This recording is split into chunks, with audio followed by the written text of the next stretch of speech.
Joining me today for this year's edition of our quarterback draft here on the Athletic Football Show, two old friends of the show. First off, it's Diante Lee. Diante, how you doing, man?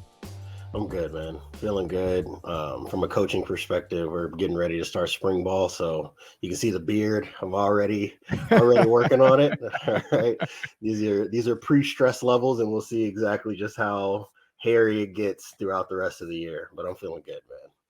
Also joining us today from Bleacher Report, Reception Perception, one of my favorite quarterback voices in this industry, Derrik Klassen. Derrik, how you doing, man? I'm doing great. You know, in kind of preparation for this show, I already started doing my charting for this year's the NFL offseason stuff that I'll do for Reception Perception. Let me tell you, charting Patrick Mahomes after charting Joe Milton, very different experience for those wondering at home. I can't remember what it was that I was watching. Even I went back to watch the Titans offense last week for reasons that will become clear soon. And even watching the 2023 Titans offense compared to watching college offenses, I was like, yeah, this is actually a pretty nice experience. I'm enjoying this after all this college tape over the last 2 months. If anybody ever wants to know why analysts are always so jaded when the draft comes around, it's because of that difference. Every year I'm like, I have to fake like half of these offenses that I'm watching are actually interesting or worth breaking down at the college level, and quarterbacks that I know I don't like and have to try to give a sales pitch on. It's always nice once that's done and I can get back to watching real ball. We got a lot of real ball to talk about today. For people who do not remember, who people are unfamiliar with this exercise, we've done this each of the last few years. Pretty simple set of ground rules. We are going to draft quarterbacks non-snake because it's just not as interesting, and it's fun to watch people get sniped and upset when guys go before the guy they want goes right before they pick. So we're doing 5 rounds, 15 quarterbacks total, 3 years. The next 3 years this is for, so not 1 year, not 5 years, the next 3 years, and contracts matter.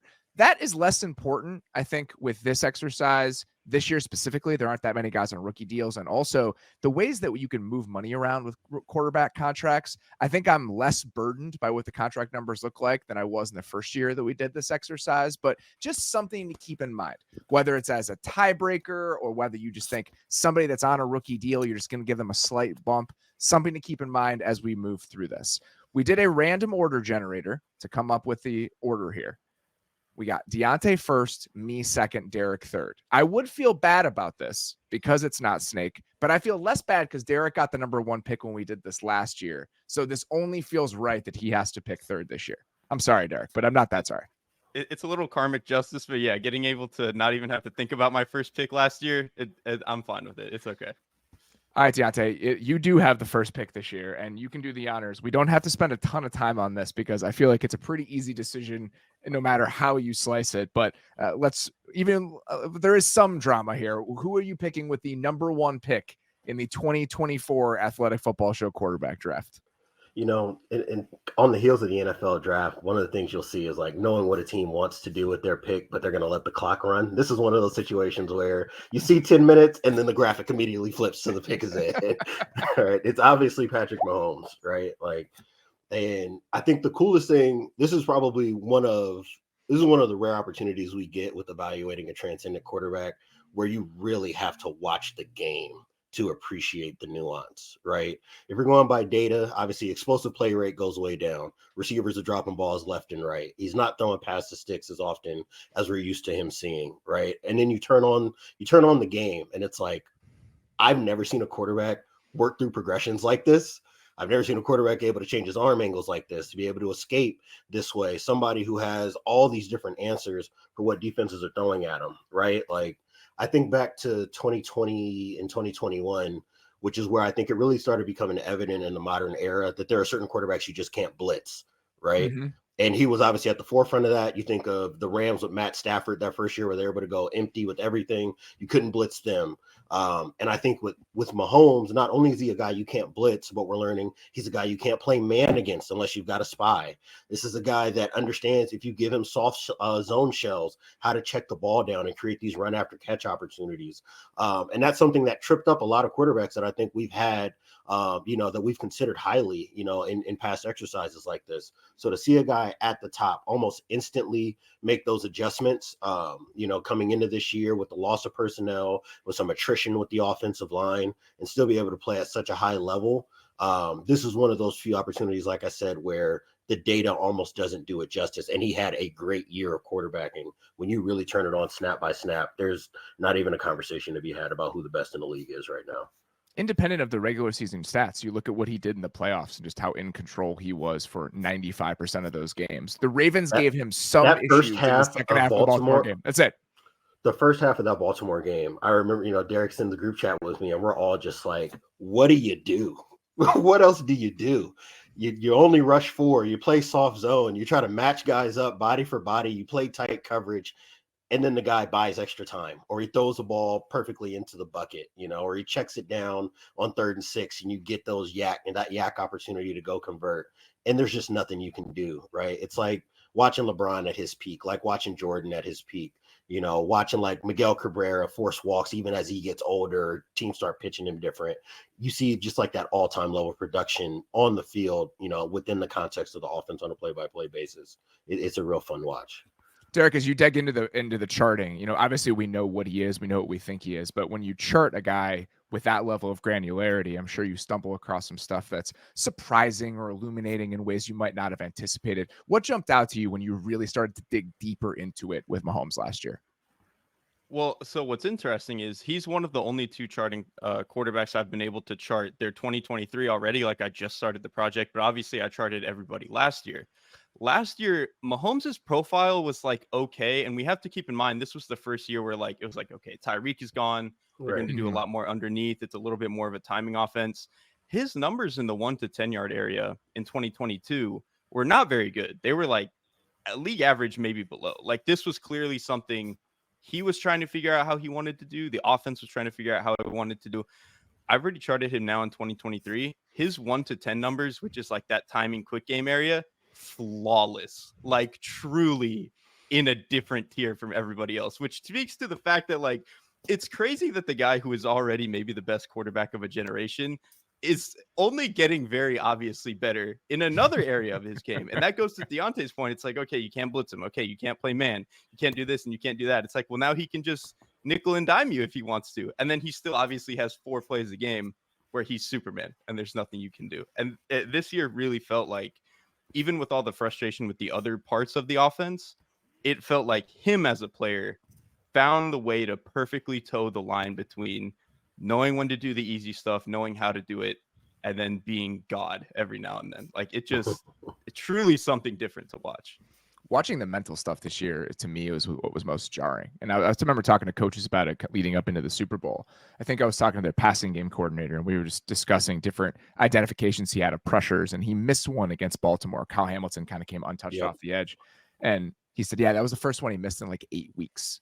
And the comparison he made was like when you watch a chess master and you watch somebody who it's like a chess playing computer where they know the correct sequence of events every single time. And in order to beat the computer, you almost have to do things that are completely unrelated to how you would normally play chess. Like that's what he has reached mentally as a quarterback. And when you combine that with what he does on scrambles on 3rd down, the physical talent, every other aspect to his game, he's just in a completely different tier. We talked about this when he won the MVP 2 years ago, and I think it's unassailable at this point that he exists on his own. Doesn't matter what you pay him, it's going to be a bargain. He's completely separate from the rest of the players in the NFL and the rest of the quarterbacks in the NFL. So that one's easy. And congratulations, Diante. You get the easiest one. Mine is second, and honestly, this one's pretty easy for me because I think even if he wasn't the MVP last year, even if people are going to hem and haw about some of the turnover stuff, watching what he did last year to me was kind of a solidification and an announcement that Josh Allen is just, in my opinion, definitively the second best quarterback in the league. And so I'm taking him second here. If you just look at everything he does for that offense, and my thing is, I just think that the negative plays are overblown. And what he does from a negative play perspective is just so overblown to me. People talk about the turnovers. If you look at interceptions and sacks, okay, so negative plays bucketed for quarterbacks, he lost 90 total EPA on interceptions and sacks. The only 3 full-time starters last year had a smaller number on those plays were Geno Smith, CJ Stroud, and Jordan Love. That was it. So even if you take into account how many turnovers he has, he still had fewer negative total plays than all but 3 quarterbacks in the NFL. And that's before you even take into account the positive plays. The guy accounted for 44 touchdowns last year. He's one of the most outrageous talents in professional football. So what he does as the centerpiece of an offense, you can build anything around him. To me right now, pretty definitively, I think he has established himself as the second best quarterback in the league. I would love to touch on the turnovers thing really quickly. I think you're absolutely spot on. It's like a perception problem. Yes. Where he doesn't have that many negative plays. Like you said, what was it? 4th lowest lost in the league, basically. Yeah. Total EPA loss on interceptions and sacks. It was the 4th lowest among full-time starters. Yeah. Right. And so this is something I actually talked about with Drake Maye during the whole draft season, was like these two guys don't have that many bad plays, but when they do, it's just the dumbest thing you've ever seen. And sometimes it's late in games where they're trying to go win the football game. But here's the thing. I'd rather have the guy who tries to go win the football game than have Derek Carr, where I know he's not going to go win me the football game. So I'm totally okay with all of the turnover stuff that Josh Allen has, because not to the same degree as Mahomes, but Allen has also gotten better at basically everything, like every single year that he's played the game. Like, he is a much better intermediate thrower than he used to be. He's a much better quick game thrower than he used to be. He's a much better decision maker. Like, he used to have a lot of more turnover worthy plays, but he doesn't anymore. Like, he's just better and smarter. So yeah, I'm Allen at 2. No contest from me. Like, no arguments. I love the way you guys frame that, right? Because with Allen specifically, there's so much of a reputation issue that he's dealing with. I think that Dak Prescott obviously is kind of hurt by this as well, where I think that people kind of freeze in their mind whatever the moment is that they attach to that quarterback's shortcomings, and then that becomes a narrative on the guy. Like, and when I look at Allen this past year, going back to Mahomes, it's almost like he's 1 year behind the development arc, right? If you look at Allen this year, this looks a lot like what Mahomes was like last year, right? Where it's like you've got identity problems on 1st and 2nd downs. You have a few negative plays that maybe put you in a rough spot, but then you look at them on 3rd down, and it's like, if you're judging on the scale of degree of difficulty and what Allen can do to bail you out of bad situations, he's only behind Mahomes, in my opinion, when it comes to working as a drop back passer and being able to solve problems, right? Absolutely. That's why, to me, Robert, I think that you're most justified in putting him at number 2, especially when you're looking at over the span of the next 3 seasons. I don't know how you can make an argument against it unless you were just going to harp on the fact that, hey, there are some untimely interceptions, there are some untimely sacks, maybe late in games, maybe on conversion downs. But what he's asked to do to get that offense out of trouble, it really is like, in some ways, it's almost like watching Cam Newton again, just with like a more naturally talented passer of the football. When you look at supporting cast and some of the shortcomings of the guys around him, and then what they're putting on his shoulders as a runner and as a drop back passer, and just what he can do as a scrambler too, the problem solving, like you mentioned, it's very similar to Mahomes. He had 27 first downs or touchdowns on scrambles last year, which was tied for the NFL lead. And that's before you even consider what he's doing with his arm. And the sack mitigation to me is huge. He doesn't take sacks. He has the lowest pressure to sack rate in the NFL last season. When he takes sacks, it's because he's consciously extending plays. And you're going to live with all of the negative stuff because of the high-end moments that come along with it. So this one was a pretty easy one for me. I thought there was a definitive top 2. And then I think we can get into maybe some of the complications that come after that. Derek, maybe you're in a slightly unenviable position. You're picking at 3 here. Who are you going with at 3? Yeah, last year was easy. I didn't have to think about it. And then even my second pick to me wasn't that hard. So this, I think if we were doing 5 years, this would be a little bit trickier for me. But because it's only 3 years, I'm pretty comfortable still going Lamar Jackson, who I took at 4 last year, I think. That was a mic drop moment for you last year. Taking Lamar at 4 last year and planting your flag on that looked real good in retrospect all throughout the season. You deserve a lot of credit for that. I mean, Lamar's been my guy like for basically since Louisville, so I was very willing to ride or die with him, and I'm willing to do it again. Like, I think Lamar is fun to talk about because I think purely as a passer, he probably isn't in this category. Like purely just in terms of arm talent, accuracy, he's probably closer to like quarterback 11 or something like that, which is not bad. Obviously, that's still, you're getting more value out of it than you're losing, but it's everything else that makes Lamar, and it's everything else about why he's such a unique player. Like, his pocket management to me is unbelievable. Like, obviously Mahomes is kind of like one of one, but in terms of being able to navigate very small crevices within the pocket, throw from places that seem like you should not ever be able to get a throw off of, it's the stuff that people just wanted to go take Caleb at one for. It's the stuff that makes Mahomes who he is. And Lamar is probably more like 90% of that, but that's as close as anyone is going to get to Mahomes. And I think that that's like, it just unlocks so many throws for Lamar that other quarterbacks just don't get access to. And that to me is really valuable. It's why he's so tough to defend. And then even outside of the pocket, he also has access to throws that other quarterbacks don't get, except for maybe the two that we just mentioned. And that's really about it. Like, Robert, I remember you some point during the season, or maybe it was, it was at the very end of the season, like the Niners game. There were multiple plays in that game where he scoots outside the pocket just a little bit, and the linebacker's like, oh, Christ, he's going to run. I have to go get him. Opens up an easy check down to Gus Edwards or whoever that goes for 40 yards. How many other quarterbacks consistently get that kind of play outside of Lamar and the two other guys we just drafted? So between all that stuff, I just think Lamar is like, even if, like I said, as a pure thrower, he's probably closer to like quarterback 10. Everything that he gives you mentally, everything that he gives you in terms of having to defend him as a runner, as a scrambler, and then everything that he can do within the pocket in terms of finding space and finding throws that just don't seem conceivable for the other quarterbacks, I'm perfectly fine taking him here. Where the point you made, Derek, that I love, and this has always been kind of what I've had to pound the table about with Lamar, is the fact that what he can do with his legs does change the way that you defend him and what's accessible for him as a passer.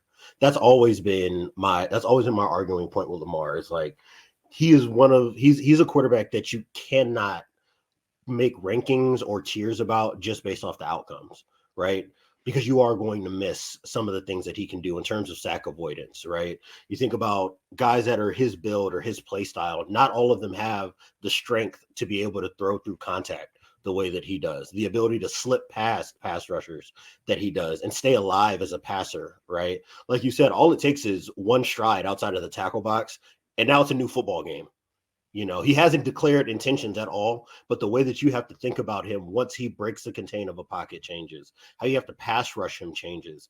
And that gives you a unique access to different things offensively that not any guy that's outside of like that Mahomes and Allen tier, you can really make an argument for, right? So that's some of the things that I like about him. And then what he's able to do on third down, because of the fact that if you play him the wrong way, it can be 13 yards on a scramble, right? If you try to play one-on-one on the outside, he does have enough touch to go attack, and give guys catchable opportunities. I think that for him, the debate is really just like, what does a 3-year arc look like, right? That's where I think that you can maybe have a debate of, are you more comfortable going with maybe a Herbert or, maybe a Lawrence? That's who instead, it was going to be, by right? The way. and I think that's a fair fight to make, right? That's a fair argument to have. But I think if you look at just what he does, what he can be at his peak, and what we saw last year with an offense that I think is probably still not fully fleshed out identity-wise, I think that you should feel pretty good about if he's able to, stay healthy throughout the year the way that he did last year. There are things that he can do that make them a threat to make a deep playoff run and be explosive on offense that only the two guys ahead of them can boast. My favorite thing about watching him last year is that obviously what he's done as a runner his entire career is one of the best running quarterbacks of all time, and the rushing production and what his presence does for the rest of your run game, I think, is an underrated part of what drives his value. But a lot of these other guys who are scramblers or runners, they're explosive in straight lines. Justin Fields, Jalen Hurts. Lamar's athleticism manifests in subtle ways. And that's my favorite part about watching him. It manifests in the subtle ways you see with quarterbacks. It's pocket movement. It's arm angle changing. It's the way the ball explodes out of his hands. He's a creative, explosive player in a way that some of these other guys are more just straight line explosive players. And watching him show off that area of his game last year, it was so rewarding as somebody who's always believed in what type of player he could be. I've made this comparison a million times. To me, stylistically, he reminds me of Stafford more than any other NFL passer, like the way the ball comes out of his hand and the way that he can be creative within that space. And watching him get to show that off last year was incredible. The only thing that gives me pause about him, and is why I probably wouldn't have taken him here and maybe even for a couple more spots, where we talk about what Mahomes and Allen can do no matter what you're doing to them defensively. They have so many different answers to so many different problems. I think this idea that Lamar can't get it done in the playoffs is probably overblown. It's a very small sample size, and he's played on a very different types of teams and offenses when they've run into roadblocks in the playoffs. But if you look at what teams can do to him by heating him up and what they've been able to do over the last few years, my concern with him is when you get into the postseason and there's a level of specificity that you can build into game plans, can you limit him in a way that you can't limit some of the other guys at the top of this list? That's the only thing that when I'm thinking about Lamar specifically, it just kind of sticks in the back of my mind. I honestly think that that's partly fair. I still always think, though, at this receiving core, like in terms of winning one-on-ones, I think really never in his career has been that good. Yeah. And even last year when they were better, obviously, Odell was really truthfully more of like a right place, right time receiver. Like he wasn't explosive and like, winning one-on-ones, I think the way that people thought. He was non-existent by the end of the year. He wasn't a part of the game plan or the lineup by the time the season ended. And Mark Andrews didn't play in the playoffs. So that is a fair response. Yeah, exactly. And the other thing is, listen, I know everybody loves Zay Flowers. He is a great player. When I charted Lamar Jackson, I swear no other receiver messed up even half as many times as Zay Flowers. Just like wrong spot, drifting where he shouldn't be, doesn't know how to attack the ball. And I still think he's going to be a very good player. But I do think that is like part of the calculus, is that there were certain times where it's like rookie mistake was just kind of submarining the offense a little bit, especially towards the end of the year when he had to carry more of the burden. Like you said, when Odell's not playing, Mark Andrews isn't playing. And I do want to say, I do like Diante's point as well. This was the first year in like a new type of offense for Lamar. Mm-hmm. I kind of think this was almost like we said last year with Mahomes, where it was kind of like a learning curve type of thing. Like, how do we want to do this? I'm hoping with one more year of understanding how all this stuff is supposed to work, that it'll look even better. So I still, like I said, I still have a lot of faith in Lamar. He's always going to be my guy. It's more of a, not that we won't see it, but we haven't seen it yet. And I think just like last year where we hadn't seen him in this type of offense, and I think we were willing to give him the benefit of the doubt on that show last year, Derrik. I'm still willing to give him the benefit of the doubt, but that's my only lingering concern and lingering doubt, is that we have not seen him answer those questions in this version of an offense yet. Not that he can't do it, because I actually do have a lot of faith that he can. All right, Diante, you're back to you, my friend, at the top here. Who are you going with the fourth pick? So I hinted at him in the point I was making about Lamar. So my next pick is Justin Herbert, right? Like this to me, I think the top three guys are probably, sight unseen. You can blind item, pick a name out of the hat and be like, okay, any one of these three guys can be MVP in a given year. I think now is I think where the debate comes in, like, how deep of a playoff run do you think this guy can make if the situation's ideal? How much do they lift how much are they a tide that lifts all boats? Between like Herbert, Lawrence, Burrow, Stroud, that kind of cluster of guys. And to me, I still think when you look at Herbert's arm talent, when you look at what he can do with the football, he's still a computer. It is still very much like T1000. Every ball is going to go exactly where it's supposed to be, sometimes to his detriment, right? And I know that's conversation that Robert and Nate had, in the past iterations of the podcast, right? Is at what point, and this is for Lawrence as well, right? Like, at what point do you have to break from that and be a little bit more of a creator, push the ball more downfield? And obviously he's not helped a bunch by the supporting cast that he's had over the last couple of years. But that's really, I think, the thing that divides the line between him and the top three guys, is that with those three guys, we have seen you've been able to put your team on your back and go deliver the ball, snap in, snap out, go create offense in high degree of difficulty situations, in those high leverage situations, time after time. We just haven't had enough opportunities to really build out that sample size for Herbert. But at the end of the day, if I turn on the tape, there are things that he can do throwing the football that just nobody else on earth outside of like Mahomes and Allen can do. There's so many frustrations when you go back and watch last year's Chargers. I mean, beyond the receiving talent, I just didn't understand the protection plan half the time. You have guys on the offensive line that are all the worst versions of themselves, and some of those guys weren't very good to begin with, which is concerning. And then you look at the support system and the guys who are around him. He had 101 dropbacks last year with Keenan Allen and Mike Williams on the field together. On those 101 dropbacks, he averaged 0.26 EPA per dropback, which would have been the highest mark in the league over the course of the entire season. And that also aligned those 3 games. That was over 3 games with when Corey Linsley was in the lineup. So those 3 guys almost never played together outside of those 3 games. So you just see him out there, and it's so frustrating. Everything about watching that team over the last couple of years has been so frustrating. I went back and watched the Patriots game today, and their run plays where they're asking Gerald Everett to make a block at the point of attack. They're asking Jalen Guyton to dig out a safety and a guy gets dropped for a 2-yard loss. And I'm like, what do we expect What else to did happen? you think was going to happen? What did we think was going to happen here? And I so many people are probably screaming at their phones right now. Like, you're just constantly making excuses for this guy. But then you watch the nuts and bolts of what has consistently been around him, and it's hard not to. So even next year, when we don't have Keenan Allen there, we don't have Mike Williams there, and in theory, the offense should be getting worse. I almost have more faith in what this new coaching staff is going to be able to do just from a soundness perspective all the way across the board, that I'm curious, even if the personnel is the worst that it's ever been, if we see a better version of Justin Herbert than we've seen essentially since his rookie year. I think that's kind of on the table for next year. I think that's what we're going to get. I mean, kind of like you said, the receiving core might not be good enough to get there, but I think over the course of like a 3-year exercise like this, when this core gets like a couple more years to figure things out, I think Herbert, we're going to see the best version of him, and we're going to see something closer to what, Matthew Stafford has been at his peak, like when he was at his absolute best with the Rams and stuff. Like, Herbert will probably never be that level of unabashed aggressive the way that Stafford can be. Right. Herbert has a little bit more of the, he's a little bit more conservative, a little bit more calculated. But I do think he understands when and how to be aggressive. It's just, I think, especially over this last year, it got to the point where he was like, I don't trust anybody. So the only thing I'm going to do is try to get to 2nd and 7 and try to make this next play as easy as possible, as opposed to just taking like 2 coin flips in a row and being like, well, shoot, I'm in 3rd and 10 now. I think that's just not how his brain operates. Whereas like Josh Allen is very much willing to flip the coin on 1st and 2nd down and be in he 3rd doesn't and give 12 a and shit. be like, whatever. Yeah, he'd be like, I'll figure it out. Right. Whereas I think Herbert doesn't want to do that, even though he has the capacity to make those plays. That's just not how he wants to operate.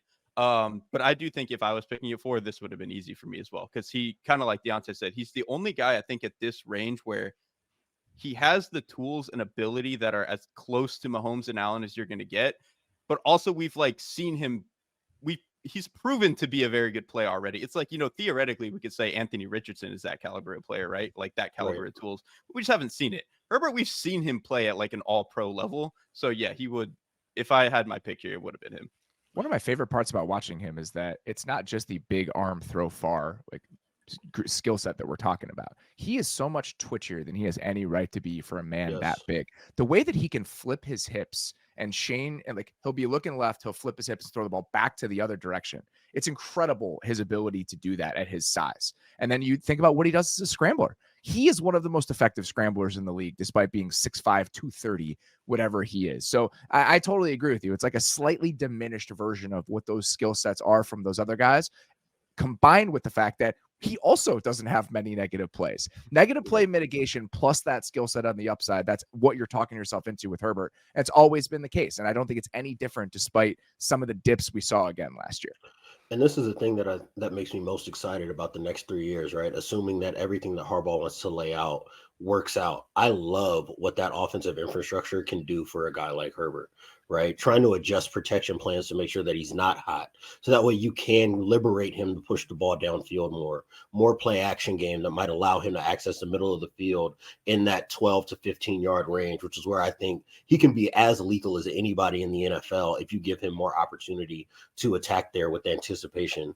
Right. And then there's, more deep shots down the field if they have the receiving core or if the receiving core that they're trying to build develops itself to be able to separate deep down the field. And you can start putting things together schematically. Like, I love what it could be if the infrastructure is built out the way that I think Jim Harbaugh would like to build his NFL team around Herbert. If Vlad McConkey is even like a B+, I feel like I'm going to be buying more into this team than I probably should. Because of Harbaugh and because of Herbert, and that's a bad place on it's a bad place to start with me and this team going forward. All right, I'm picking at 5 here. This was easier than I thought it was going to be. I thought that I was going to have to talk myself into this, and that it was going to sound like a crazy conclusion to reach based on what we've seen from this guy and the limited amount that we've seen this guy. I'm picking CJ Stroud. Okay. I figured that's where this is going. Okay, I'm looking at it. CJ Stroud's contract over the next 3 years: $8 million, $10 million, $11.5 million. Let's just compare that to even a guy whose contract isn't astronomical. Let's talk about Justin Herbert. Herbert is $19 million this year, $37 million next year, $46 million in year 3. So against the cap, I'm saving $35 million in year 3 of this exercise with CJ Stroud versus Justin Herbert. That's just one point that is in my favor. The other point is that I think CJ Stroud is just kind of a savant. Going back and watching him last year, some of the things that we saw, whether it's the accuracy, his pocket movement and feel in a way that we didn't necessarily see all the time at Ohio State because we didn't need to.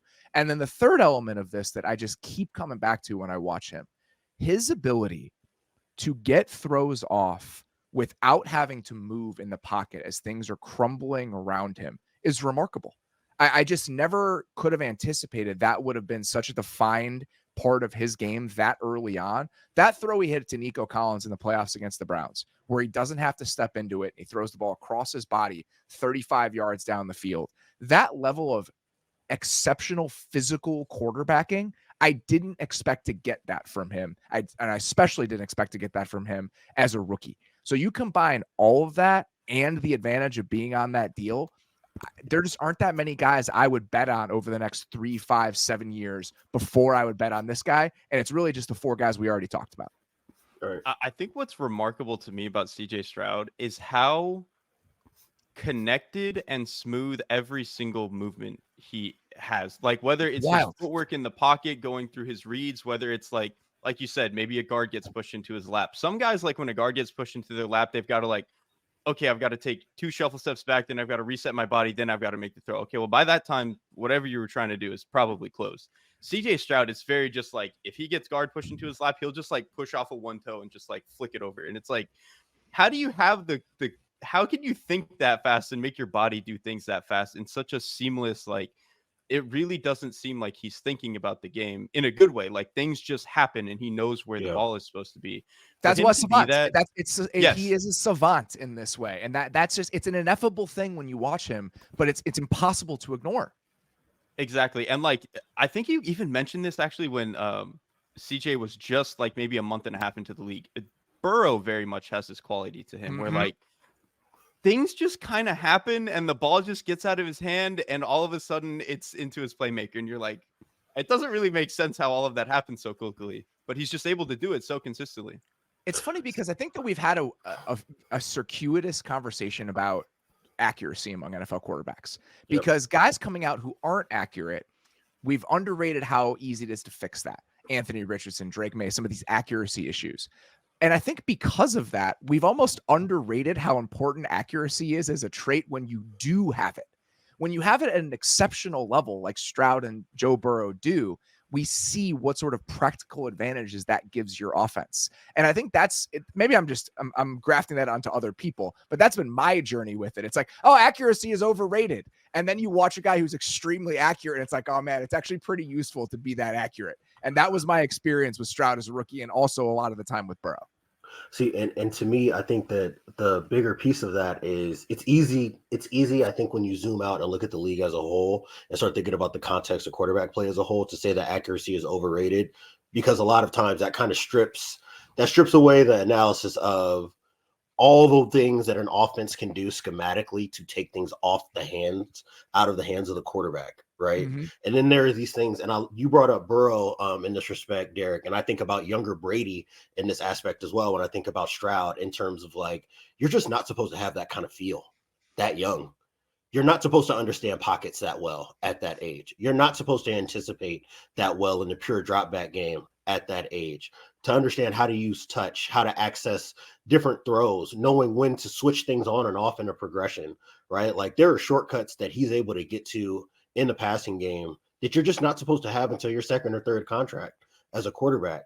And there are just times where I'm watching and it's not just play action, back foot in the ground. Okay, I'm just going to rip this ball here, or I'm just going to check it down here because all I'm doing is looking at the leverage of one or two guys. This is genuinely working through a progression, knowing, okay, if I slide this way, I can still get to this throw that's going away from my leverage. I've just got to place it in this way, or I've got to put it here away from the leverage of this guy.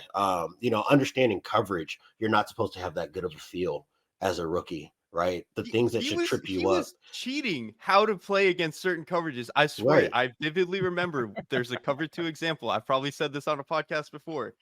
Another throw. What is rule 101 about cover 2? You don't want to throw into the flat defender. However, CJ Stroud knew that if he could throw it on the back shoulder of his guy running into the flat, his guy would be able to shield the ball away from the flat defender, and they still convert, and he does it anyway. Right, and I think that's a conversion down. Yeah, what 21-year-old has the confidence to make a throw like that? The timing, the accuracy, that guy doesn't exist outside of That's CJ Brady Stroud. and Manning shit. Like that's old Brady, Manning, Drew Brees, Phillip Rivers type stuff, right? Like, and those are guys that it's like into their 30s, you're starting to see, okay, even if you play the right call against the concept that they have, they know how to place the ball to get the 5 or 6 yards that they need. So that, and then you start talking about what Robert mentioned at the top, which is he's on a rookie deal. So you have a guy that is already, if we're looking at this as a starting point, whether or not development is linear, if he does nothing but stagnate at this point throughout the rest of his rookie deal, you still feel really good about what he is as a quarterback throughout his rookie deal. And if there's any other, step up to take, he can very quickly transition past where Lawrence is at, where Herbert is at, where Burrow is at, which are guys that you think you can win playoff games with, but might not be in the immediate year in and year out can win an MVP conversation, can win MVP, maybe contend for a Super Bowl type of conversation. What Stroud is right now, if I'm to assume that he's got another jump to make, that puts you in that top 3, top 4 conversation as sight unseen. As long as a guy is healthy and you keep him upright, you're probably going to win more often than you lose. I think right now he's probably a top 8 quarterback in the league. The product he's putting on the field is a top 8 quarterback in the league. Agreed. So you combine that with the financial benefits and that theoretical step that he might be able to take. And that's why this is easy for me. And Derrik, you're talking about all the mental stuff that's so refined and so advanced for his age. You combine that with, again, a physical skill set that's a little bit surprising to me. He can do more things in an exceptional way with the football than I expected him to be able to do coming out of Ohio State. And I knew the accuracy, but again, some of that stuff he can do within the pocket, arm angles, movement. He's just a more gifted thrower from at a high end level than I expected him to be. So you combine all of that stuff together and we really are cooking with gas. It has been very fun to watch. On the other side, if I'm playing devil's advocate, the game was made very simple for him last year in the sense of what the structure of defenses were that they were playing against. 41.7% of his dropbacks were against cover 3 last season. It was the highest rate in the NFL, which makes sense, right? All heavy personnel, running the ball a lot on early downs. So that's the only thing. The game was made somewhat simple for him by virtue of what type of offense he plays in, but that's just nitpicking to me. I almost just have to mention that as one counter argument, but I don't really believe it. Right. Well, my counter to the counter would have been like, okay, so that's been basically the case with all these Shanahan quarterbacks. Exactly. Point. But none of them looked this good this young. No. So like it's at that point, it's like, well, he'll probably be fine then. Like, I don't really care. That's where I land on it. That was my final point is like, if he threw 13 picks, I would still feel really good about him. The guy had like a 1% interception rate as a rookie.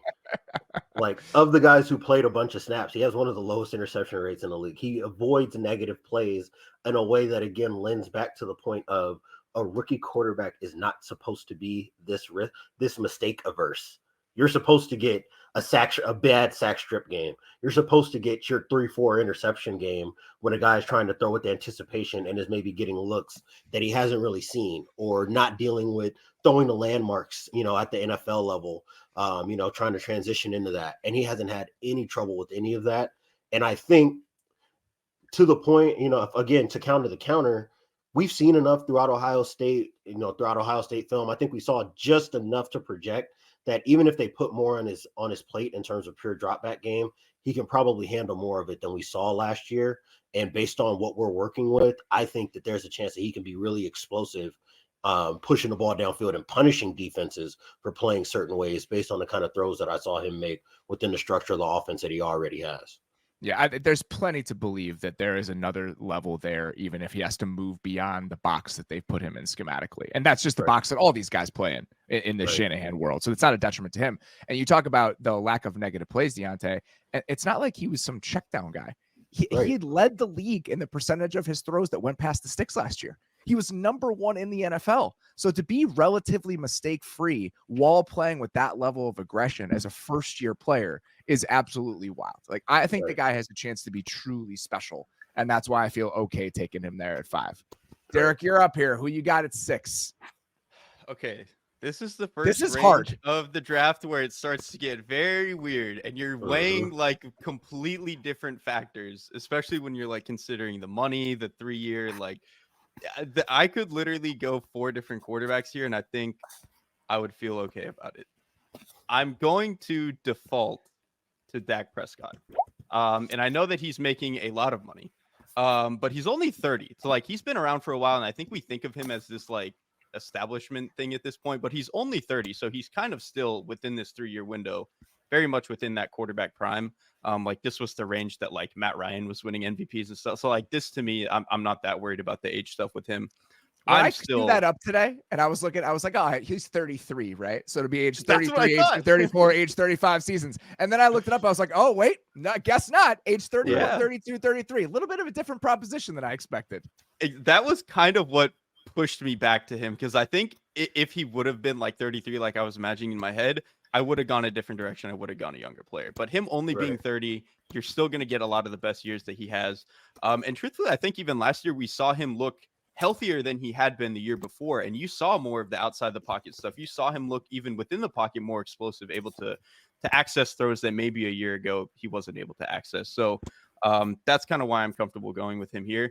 But Dak to me is just, there's always going to be something about the way that he plays that I just absolutely appreciate. It's very much in the, he wants to be Peyton Manning, and nobody's going to be Peyton Manning. It's impossible to be what Peyton Manning was, but just in terms of the way that he wants to play the game, hanging in tight pockets, trying to be perfect, going 1 to 2 to 3 to 4, ripping backside digs into windows that make no sense, trying to throw seam balls that you probably have no business throwing and are going to get your tight end killed. But what if you hit it? Like, that's just kind of how he plays. It's like, what if I was perfect? And there's something about it that I just respect. And I think it's almost to, a point that Diante made earlier, where like there are certain quarterbacks where because throws are taken off the table, they can look maybe in some ways better than they are. With Dak, the way that they've run this offense over the past few years, everything is on the table all of the time. And I think people sometimes like misunderstand how difficult that makes it to play the quarterback's position. And that even applies to pre-snap. Like everything that he does in terms of setting protections for them, like getting in and out of certain plays, doing it in, at this point, like 3 or 4 different offenses over the course of the however many years. A key to me is just, if you wrote a textbook about how to play the quarterback position without having the Superman tools that Patrick Mahomes has, it's what Dak Prescott does. You said it, man. Like it will be copy paste for me. Like when you watch, again, it's all about degree of difficulty for me. That's always going to be the dividing line. Once you take away like the guys who are just like transcendent talents. And for me, like watching him, Peyton Manning is the name that I think about most often when it comes to pre-snap, understanding what defenses are trying to throw at you, being able to adjust on the fly if you get a change in look. And then that willingness to still take a chance on certain throws, right? Like not only schematically are certain throws going to be taken off the table, just in terms of coaching and detail and approaches to certain styles offensively, there are a lot of quarterbacks in the league that just would never attempt to make the types of throws that Dak would. Even if you pasted Dallas's offense over to a Tampa Bay, I would never expect a Baker Mayfield to try to make a throw that Dak Prescott would. I wouldn't expect Justin Herbert, honestly, who is probably more talented naturally than Dak Prescott to take chances. Probably right to take chances on the types of throws that Dak is willing to. And I think that's where, when I think of him, when I think of Josh Allen, guys who I think the narrative on the worst of their plays becomes overrepresented in how we evaluate them as passers. You have to really be honed into what they are asking Dak to do on a snap-by-snap basis. Because if you go and watch Jalen Hurts or Brock Purdy or Tua or, quarterback whatever from that style of offense, that approach to quarterbacking, and then you watch Dak, you are going to miss what the nuances are that separate the two of him from the rest of that tier of guys as passers, unless you have a clear understanding of what they're asking him to do and execute on a snap-to-snap basis. It's not like there's the death machine down there in Dallas in terms of how their offense has been built over the last couple of years. We got Mike McCarthy and Brian Schottenheimer in charge of that thing, and he's throwing to CeeDee Lamb and 31-year-old Brandon Cooks. It's fine. But for the most part, he has not been given a super team to work with. And last year, they were one of the best offenses in the league for most of the year. And Derrik, I think your point about some of the things we saw from him physically last year, that was what bumped him up for me in this exercise in a way that he might not have been last year. Last season, the only quarterback who generated more EPA outside of the pocket than Dak Prescott was Josh Allen. That's it. Good company. And that's not really how we conceive of Dak Prescott, or at least how we've conceived of him over the last couple of years. Well, we've talked about him like he can't be mobile anymore. Since That's he right, had the because he ankle couldn't. injury. It felt like he couldn't. With the lower leg stuff, it felt like he was confined to the pocket, and that's not the player he was last year. And that's what was so encouraging to me.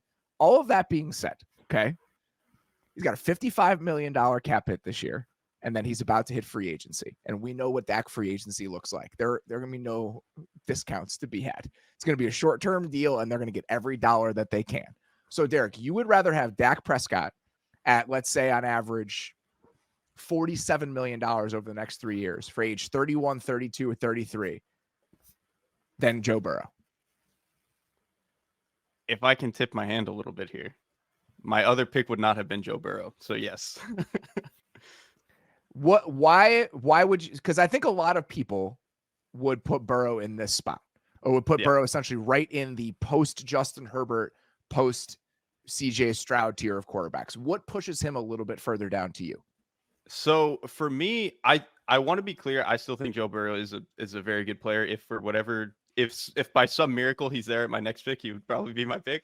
But Joe Burrow is great. However, I'm very much a quarterback, kind of like Diante was saying, like degree of difficulty to me is very important. And the ability to have everything in an offense be accessible is very important to me. With Joe Burrow, for as good as he is, I just don't think that that's how he operates. Like he doesn't throw the middle of the field that consistently or like that often. He's not nearly as aggressive as Dak is willing to be, or as really a lot of the other top quarterbacks in the league are willing to be. Like Mahomes will make some insane throws over the middle, and he's willing to do it. Josh Allen, obviously, Lamar is really, really good at this.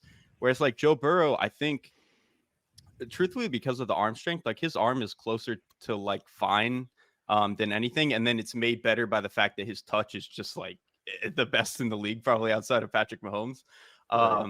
But I still think that there are certain throws that he just doesn't get access to because he can't generate that kind of velocity, like getting to digs late in the down. Like some of those seam routes, I think are really difficult for him to get the velocity and the arc that you need on them to make them accurate, I think. And so for me, you kind of have to frame it in the sense of like, if I'm taking these guys away from their team and then just like rebuilding a team from scratch, I would rather have Dak Prescott. Right. I would rather have Dak because I know everything's on the table. Now you can look at it and go and look at Cincinnati and like, well, they have two stars on the outside that can kind of make up for his issues throwing over the middle. So it doesn't matter, which is why I think part of why he's looked in some ways better than Dak Prescott. But again, to me, having access to every single thing in the playbook and every single part of the field, that's really important to me. And to me, Dak gives me that over Joe Burrow. I will say Joe Burrow obviously is a more creative player than I think Dak is. And like we saw almost the inverse of these two, where like 2022, Dak wasn't healthy and couldn't do that stuff. 2023, Burrow wasn't healthy and couldn't do as much of that stuff. But I do think all things being even, Burrow does have a little bit more of that than Dak does for sure. But that health thing, I think, is something that's worth bringing up because some of these other guys, we've seen them sustain through minor injuries. They've been a diminished version of themselves, but their offense has at least been able to function. The Bengals could not function last year when Burrow was at less than 100%. And this is the second time he's had a season-ending injury. So his inability to work through injury in a way that some of these other guys can, I don't think you should dismiss that. I think that should be part of the calculus as you're going through an exercise like this. And quickly to that point, I think that goes back to his arm strength. Like physical talent, period, I think. It's physical talent, right? Like when Joe Burrow loses 10% of what he's got, it's just too hard to play the position. Whereas like if Josh Allen loses 10% of what he's got, he's still better than all but 6 guys in the league. So it doesn't really matter. Mahomes won the fucking Super Bowl on a high ankle sprain. On a bum ankle. Right. Exactly. Yeah. Like that's the point. Whereas like Burrow I just don't think he quite has that. And like you said, it seems like it's every year there's something with him. Whether it is only for a few weeks or season-ending injuries. So that was kind of part of my calculus too, where like it's that was also had some injuries, but It's kind of reminiscent of Roethlisberger in that way, right? Where it's Yes. like the cliff for him on what he's able to do creatively, what he's able to do as a passer is so tied to what he has available physically to make up for the lack of raw arm talent that it's probably more stark for him as a top tier quarterback than for anybody else that we've named up to this point, I would say, right? Like he is probably the one guy that in terms of just physical ability needs everything to be aligned properly in order to get the most out of him. That's something that, like you said, Derrik, I just don't think it exists for all the other guys. We saw Justin Herbert with bad hands, a bad shoulder, bad ribs, be able to create and be effective. We've seen Lamar fight through being dinged up when he has, and still be able to create as a passer or think about the game differently. Obviously, Mahomes and Allen, these are freaks of nature, right? Who just can play quarterback like 3 or 4 different kinds of ways based on what they need to do, right? And I just think that Burrow is maybe just short of that. And I would say that probably is what keeps him away from that, not only Dak, but I think the other guy you were probably considering in this spot, and probably the guy that I'm thinking about taking. You probably know me pick. too well. Yeah. That's the first somewhat curveball that's been thrown, but I think he's very much in the tier of all the guys that you would have drafted there. So it's not that surprising, even if Dak at 6 and people are going to look at the ranking itself, be like, oh man, Dak at 6. This guy was a game and a half away from winning the MVP last year with not that great of a situation down there in Dallas. So I don't mind it at all. Who are you going with at 7, Diante? Because it seems like you have a very good idea of who you want here. Yeah, and it's funny. This is a tightest cluster of quarterbacks, I think, when you're trying to tier guys in the league. And unfortunately, one of us is going to have to be the guy that's going to get yelled at. And I think that it's probably going to be me here because I get yelled at every time I say this. I'm taking Trevor Lawrence still. Yeah. I'm still taking Trevor Lawrence over Joe Burrow. That's going to be pick number 7 for me. And it's still, again, it's degree of difficulty. It's the quality of play when things break down. It's what's accessible to him as a quarterback. And that's still, I want to make sure that I acknowledge some of the things that do frustrate me about his game. He still just has like a spray when it comes to accuracy that just confounds me. I don't understand why it hasn't been cleaned up, right? And this is persisted since Clemson, especially like his last year at Clemson, I think, was where I really started to notice, like, okay, you just miss throws that you shouldn't miss based on some of the other throws I watch you make, and it just hasn't been cleaned up. And to the same point of like Dak and Burrow and these guys that maybe have 1 or 2 factors in their game that hold them just short of being in that top 5 consideration, it is just like the fact that you have to live with the fact that maybe 4 to 5 throws out of a game, Lawrence is just going to throw a ball that makes you cuss at your television. Right, he's going to make you yell every once in a while. But to me, I guess I'm more comfortable trading that for what he can do with finding shortcuts in a pass progression, what he can do, with moving around and creating outside of the pocket when he needs to. And again, when we're talking about supporting casts and protection issues and trying to create things schematically that works for him, I think that we maybe over-indexed a little bit on what the Doug Peterson offense can do for Trevor Lawrence because he just needed something much, much better than what he had with Urban Meyer. But I think you can watch, and not only his own shortcomings in terms of accuracy at times, but you watch that offense and it's like, I don't know if we really need to put everything on your shoulders on a snap-to-snap basis to solve. I think he could probably use being reined in a little bit. But when he's on schedule, on time, anticipating throws, or when he has to create and get guys out of trouble, get the offense out of trouble, I still think that I see enough that makes me feel like he should be considered as a top 8 quarterback in the league. What do you think about this, Derrik? I love this. Would have been if I didn't take Dak. This is what I was gonna do. So I love it. This pisses me off so bad. We're 2 days removed from Nate not being on the show anymore, and we got to do this fucking Trevor Lawrence stuff again. And now I feel like I have to be the one who pushes back on it, and I don't even want to be. So here's okay. Like Diante said, it's almost like the Dak thing. I just love degree of difficulty. These quarterbacks who are trying to win the game. I just love the way that they play, dude. And Trevor is very much trying to win the game. Here's the problem where that comes into perception with Trevor, though. Trevor is very much someone who will try to pin a 12-yard dig route on somebody who is maybe not open, and that person is like Zay Jones or whatever. And like in theory, this throw is there, and he knows that he can make it, and he knows if his receiver makes a play, it's a high-value play. However, He's playing on a team that does not have the players to finish this, or they won't be in the right spots. The Bucks game specifically, I remember this. I remember after that Bucks game, it was like week 14 or something. People were like, It was he's later terrible. than that. It was later than Yeah. that because might it have was been at the during the very, very end. holidays and I was watching it Yes. at home and I couldn't watch it in real time. And all I saw was people responding to each successive interception that he was throwing in that game. People thought he was the worst player of all time after that game. I went back and watched it. He made like 2 mistakes. And even on the interceptions, you can very obviously see like, okay, he's trying to throw a 16-yard dig and this guy's in the wrong spot. Is it his fault for trusting that a bad player is going to be in the wrong spot? Maybe, but like in theory, and that's the thing. If this like project is I'm stripping the team of who they are, and I'm just like I'm starting with the quarterback, and then I can build my team from there. I want the guy who thinks that way and who plays that way and has the arm talent to get there, and I think Trevor very much does. Like Diante said, once or twice a game, he's probably just going to miss a throw.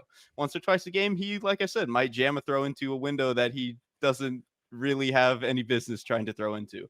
But I think just in general, like all of the areas of the field that he can access, what he can do in terms of managing the pocket. I know his sack rate went up last year, but like that offensive line was god awful. Like at a certain point, you can't save the offensive line. You know what I mean? Like Right. Trevor can make a mediocre line average. He can make average good. He can make good great.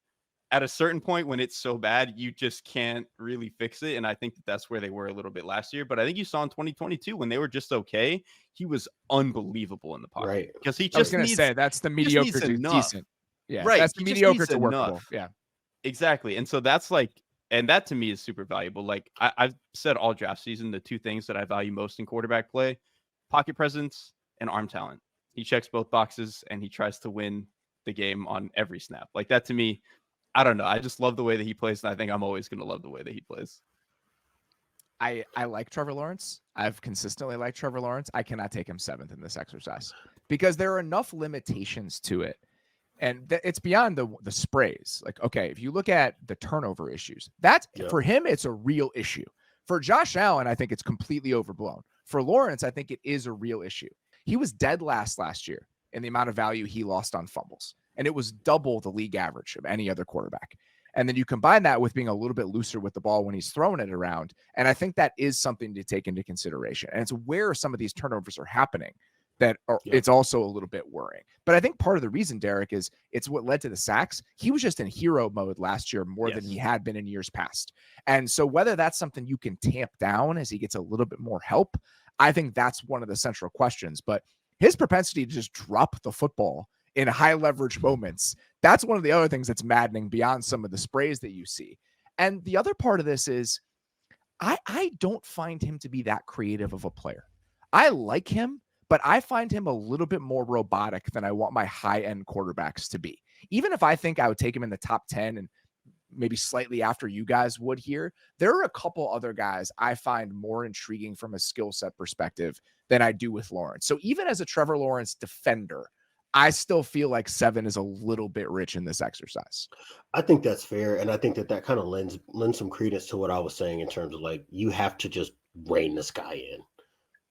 I do think that there is a part of his game where it's like, he's always going to take a lot of sacks if you put him in high degree of difficulty dropback situations, because he's going to hold the ball to pin a dig on a guy's chest or to try to throw a comeback late in the progression, after trying to work through the front side of it. Right. And I do think that for him, if you had him in Miami, right, where the offense is going to take a lot off his shoulders and now all he has to do is be on time and know what window to throw the ball into, we would probably be talking about him differently, right? That's fair. And I do think that's probably the dividing line between him and Dak, and why I like Dak a little bit more than Trevor is I've just seen more of Dak produce and make the right decision in high degree of difficulty situations in a way that shows like a high understanding, to Derrik's point, of I can actually trust that my guy is going to make the play, right? It's more than just this is the right decision based on what I'm looking at. It's I know the fact that I'm giving the ball to a guy who is not going to drop it or not going to pop it in the air, or, I don't have to hold the ball and wait for this guy to be in the perfect position. And now I'm taking a sack or a strip sack as a result. Right. So I don't want to act like there aren't things about Lawrence that like I'm uncomfortable with. And in talking with Nate, in particular, right, this is something that he and I have fought about every year. Is I do think there's just a part of his game where you just got to accept the fact that it's going to be shitty sometimes. He is probably the most mercurial, really good quarterback in the league. He's going to have a Tampa Bay game probably every year of his career where it just all goes to crap, right? And I think that you just got to make peace with that because the highs can be high. I just don't think that you should ask him to play on that pendulum of always trying for the most and maybe having to live with the fact that he's just going to blow it up, on your team from time to time. Well, but Stafford was like this for until what, 2018, like that Bevel year, maybe when it really started to come on for him. Bevel and Caldwell, right? You started to see it change. It took him a decade to turn into that player, and it was the same type of thing where it's like, man, this guy's obviously very good, but also kind of his own worst enemy, especially if he's in these situations where the team is below average and he feels this is the difference actually between Justin Herbert and Trevor Lawrence. When you're in a below average situation, Trevor is like, I will do everything in my being to give us the best shot to win on every single play, which can obviously lead to some bad plays. Herbert will be like, I'm going to do the lowest volatility thing possible to just try to get us over the finish line. And Herbert frustrating for very different reasons, but both for very different reasons. Exactly. Yes. But that is that's the difference between those two, I think. All right. So I'm up now at 8. Mm-hmm. I'm going to take Joe Burrow. Smart pick. This is fine. This is fine with me. I didn't think he'd be here, so I had more fun selections that I was aiming for at 8. I'm a little bit disappointed that I didn't get to take any of them, but I feel comfortable doing this here, even if there are some guys who I find intriguing. He's a little bit older than you think he is, but you still get age 29, age 28, age 29, age 30 seasons. He has been paid, but it's not crazy. It's a $30 million cap hit this year, 46.5 next year, 48 the year after that. And here's why I'm comfortable taking Joe Burrow, even if we've mostly seen him in a very good situation in terms of supporting cast for all of his career. With some of these guys who are products of their environment, or the environment does a lot of heavy lifting, the scheme props them up. The scheme doesn't prop him up in Cincinnati. He is the scheme. He is the scheme. Right. Yes. He is the system. The offense is an expression of who he is and what his tastes are. And what I love about what Joe Burrow has done over the last few years, and I almost throw last year out, it was just such a wasted season. We really only saw him for a few games. And I actually thought those few games were extremely encouraging. Like what they were doing against San Francisco, what they did against the Texans, and what the structure of that offense looked like, where it seems like they were able to convince him, hey, Joe, if we use a little bit more play action and a little bit more motion, I promise it's going to be a little bit easier for you. You cool with that? And it'll be okay.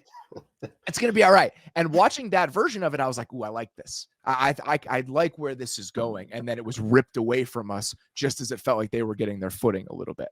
But if you look at what's happened over the last few years, I've talked about this a lot in terms of the broad strokes. Year one, when they go to the Super Bowl, year one of like the way we know the Bengals would chase. Right. It's all vertical, outside the numbers, pushing the ball. That was the offense. 2022, teams were like, nope, not going to let you do that anymore, because why would you? We're going to make you beat us methodically. We're going to make you run the ball. We're going to make you check it down. And Joe Burrow said, okay. It took a while to get there. It took 4 or 5 games into the season, but when they got there, he was 6th in the NFL when EPA per dropback from week 5 through week 17 in 2022, when everything clicked together for them offensively in Cincinnati. And it's not like this is a guy who is seeing a lot of simple coverages, who is on a run first team. Even last year, when things were a little bit weird, I think they led the league or were second in the league in the amount of cover 6 and cover 2 that they saw. What teams are throwing out against them, it's hard coverages and hard approaches to throw the ball against, and he's still fine. His ability to problem solve and work through some of this stuff, even if he's throwing to 2 very good receivers, that's why I'm so encouraged about building something around him as the first piece, because it's not like you have to wedge him into a system for him to be successful. He's been able to solve problems in all of these different areas. So as a starting point, even without Chase, even without T. Higgins, that's why I feel comfortable about what he could be. I'm glad you brought up the San Francisco game because this was one of my biggest criticisms. And this goes back to accessing every part of the playbook. One of my biggest criticisms of Burrow for a long time. He doesn't want to be under center. He doesn't want to turn his back. He doesn't want to have to make the throws that you are required to make from under center. In those couple of games, though, where he was healthy in the middle of the season, they were kind of trying to do it. And then you even saw with Jake Browning, obviously it's not Burrow, but like the offense was trying to do more under center stuff. So to me, this speaks to like, oh, they are trying to get Burrow to level up this part of his game and like access another level. Which to me, if they can do it successfully last year, I think I would think higher of Burrow. Because again, if my whole criticism is, there's a couple of things that I just don't feel like he has access to. Well, if he goes and does it next year, what am I going to say? Like if he goes and does it, then that is what it is. And I do think that you saw, like you said, some of those flashes of the offense being able to go and do that last year. So if he's healthy and he can go do it next year, that would be fantastic because like you said, the offense, I said a little bit that he can be limited and you have to do outside the numbers stuff, but it's not because like, it's not like Tua where it's like, this is all you're allowed to do. It's like you said, it's an expression of who he is and what he's fantastic at. Yes. And it's totally fine that the offense operates this way, but if they could go out a little bit more, get under center, a little bit play action, they might be terrifying. And I do think it's trending in that direction, right? And even just the amount of motion that they're using and just where they're lining guys up. It used to be this very static, very simple offense because it could be. And now that it can't be anymore, I do think that we're going to see a slightly different version of them heading into next year because we already saw flashes of it. And the other thing I didn't mention, the guy is brilliant. Like the guy plays at such a clip mentally that some of those physical limitations that he has compared to some of these other guys that we've talked about, they matter less because of how fast he plays and because of how accurate of a quarterback he is and some of that layering and touch that you talked about, Derrik. So even if he doesn't jump off the screen in terms of physical gifts, the way that most of the other guys we've talked about so far do, I'm still willing to bet on him here because of all those subtler things about the way that he plays the position. That's the thing that I'm most interested in over the next 3 years, right? Like because of how well he operates mentally, I want to project onto that. And then what we saw, like you said, in the back half of 2 years ago when they were healthy and the stylistic change that we saw in that offense, I want to believe that he's as malleable a quarterback as you could find like in this range, right? And I do think that if he can continue to add different pieces to his game in terms of working more under center, working more in the play action game, taking a little bit off of his shoulders again, to that point of not having to ask him to be healthy and be creative and having to work through, making plays through contact and all that. The less of that's on his shoulders, I think the more we get to see just how much of a savant mentally he is. And when he's playing that kind of game, that's when Cincinnati's at its best. I think it's easy for us to all get kind of enthralled with the deep, throws overhead against one-on-one coverage, and T. Higgins is dunking on a guy when he's healthy, and Jamar Chase is shoving guys off of him on hitch routes and creating all this after the catch, or running a 9 against a guy who's overmatched. I love watching the chess match Joe Burrow can put on from the pocket, down to down, knowing where to go with the ball when teams are throwing all these different pictures at him, right? Like when I look at him as a quarterback, he gets defended the same way that Josh Allen and Patrick Mahomes are defended in terms of all these different zone coverage looks, even though he is not as physically gifted as those guys. And you have to play him that way because he's an expert at knowing where to go with the football if you try to play simple defense against him. So he's still a very exciting watch for me. I would just have him probably right about this range because of some of those physical limitations. That's part of the reason that they don't do the under center play action stuff is because he wants to be able to diagnose and he wants to be able to see everything. That's very Roethlisberger of him to me. That's Peyton Manning was like that, right? I mean, Peyton Manning refused. Like and if you think about that, you think about Brian Callahan and like what that offense looked like and the influence there. They were doing so much Peyton Manning Colts stuff, and because Brian was in Denver with Peyton Manning, because of the way that Burrow processes and the way that he sees things. So I think that I don't know what it ends up looking like and how much of the play action stuff they lean into, but I understand the reasoning behind what the offense was structured like for the last few years. Right. Yeah, and I'll say very quickly, they can get away with throwing everything on his plate, letting him 5 wide and just being shotgun see everything because there's a level of consistency and dependability to his game that I think to your point about, whether it's Trevor Lawrence or even Dak Prescott, there is on a given play, I know exactly what I'm getting out of Joe Burrow.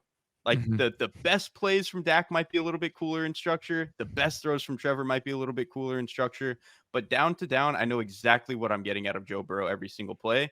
And when that what I know what I'm getting is an 8 out of 10 every single play. That's pretty dang valuable to have. And so I totally get wanting the dependability of what he is down to down. Things are going to get weird here because the This is names that are still remaining on the This board. But we got a lot. the I'm fascinated by how this is going to go. Derrik, you're up at 9 here. Who you got at 9? So I think at this point, it's a slew of young quarterbacks. It's mostly a matter of how young do you want to go. I'm going to go with the one that has at least played a decent amount of NFL football at this point, has at least played a full season. I'm going to take Jordan Love. So those are the two guys I was choosing between at 8. It was between Joe Burrow and Jordan Love. Yeah, and it's almost actually like the same argument as like Trevor versus Burrow as like Love versus Burrow, because I think in a lot of ways, Love and Trevor are very similar quarterbacks in terms of like very willing to hang into the pocket, very good arm talent, very willing to make throws into difficult windows. And you even saw that at the beginning of this year, like the first 6 or 8 weeks, you could tell Jordan Love was so willing and so ready to make these like, I can just pin a 14-yard dig route right into this keyhole.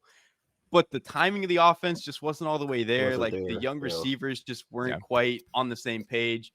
And so it looked bad, but you could tell like, okay, this guy, there's something there. And then by the end of the season, it was like, okay, he is very clearly dialed into how this stuff is supposed to be, what the timing is supposed to be, where the ball is supposed to be.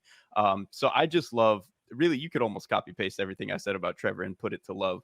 What I will say that is different about those two, Love is definitely a little bit more of a flexible and creative player. I think absolutely. That's why I like him almost more. Right. Because I could just talk myself into the upside.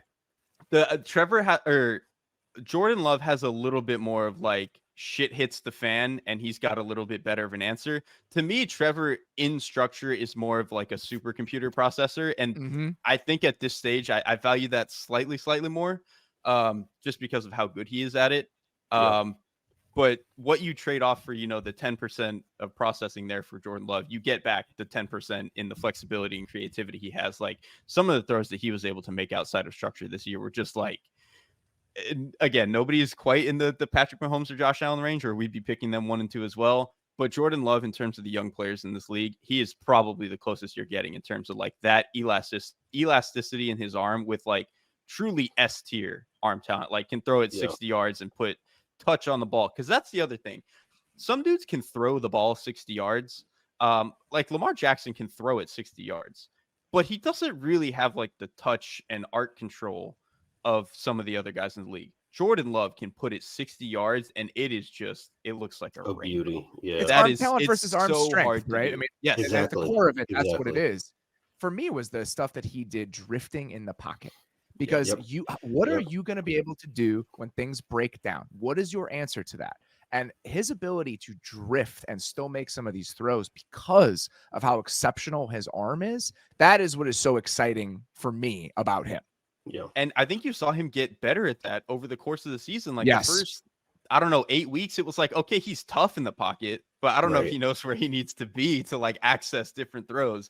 By the end of the season, it was like, dude, he was doing stuff that is just, making these little moves, knowing exactly when like, okay, 1 step is enough here. Okay, here I need to shuffle back. Okay, here I need to shuffle back, reset 3 steps up, and then make a quick throw without having to reset my base fully. Like he just, by the end of the season, it felt like he was locked in about how the pocket works.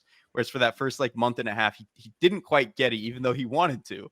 But by the end, it was like, okay, he is fully locked in. And to have that kind of growth over your first season as a starter, I mean, I know he's, been in the league for 3-4 years, but your first season as a starter, to have that caliber of development, that's very, very scary.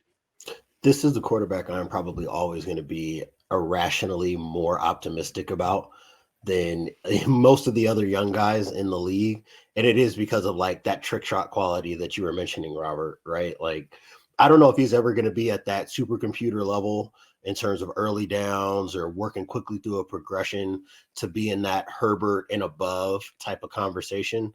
But what he's going to be able to do, in these high leverage, high variance situations, creating enough space and still being able to push the ball down the field, even when he's in compromised pockets, when things are taken away, if pictures change down the field in terms of coverage, I just love his approach to quarterbacking, right? Like this range of guys, I think so much of it is going to come down to taste and youth, like you were saying, Derek. And for me, again, it just comes back to the fact that what I think you give up with him in terms of pre-snap processing, the ability to make quick decisions all the time, he can get himself out of trouble. He can create late in the down in a way that a lot of guys in this range just can't, right? And I think that he can do that in a way that is not always going to be high risk, high reward. When I think about Trevor, and that's where I do think there's a little bit of a debate, right?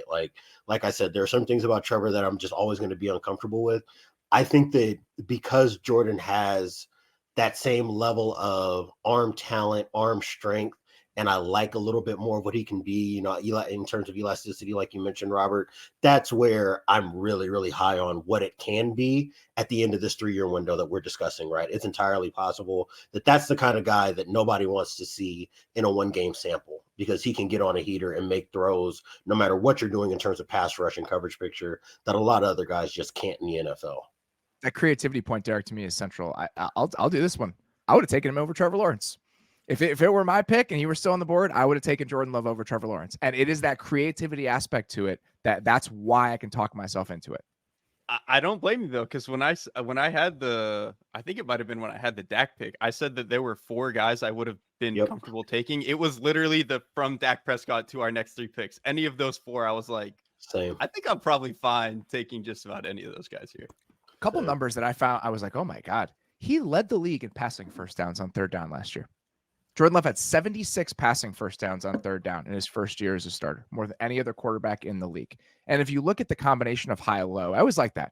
Turnover-worthy plays, big-time throws. Like, where do you rank in both of those things? And his ratio on both ends, you can talk yourself into it. He has sprays. Like, if we're talking about the downsides and the things that frustrate you, he has sprays in the same way that Trevor does, but it's that increased creativity despite some of that inconsistency accuracy-wise that closes the gap a little bit for me. So getting him at 9, I would have taken him in even earlier if Burrow hadn't been on the board. All right, Diante, you're up at 10 here. Who you got? This is really uncomfortable now. I knew this was going to happen in this range, but this gets really, really uncomfortable. But I'm going to call the shot. Because if I'm wrong, I just don't care. I'm going with the rookie here. I'm going to take Caleb.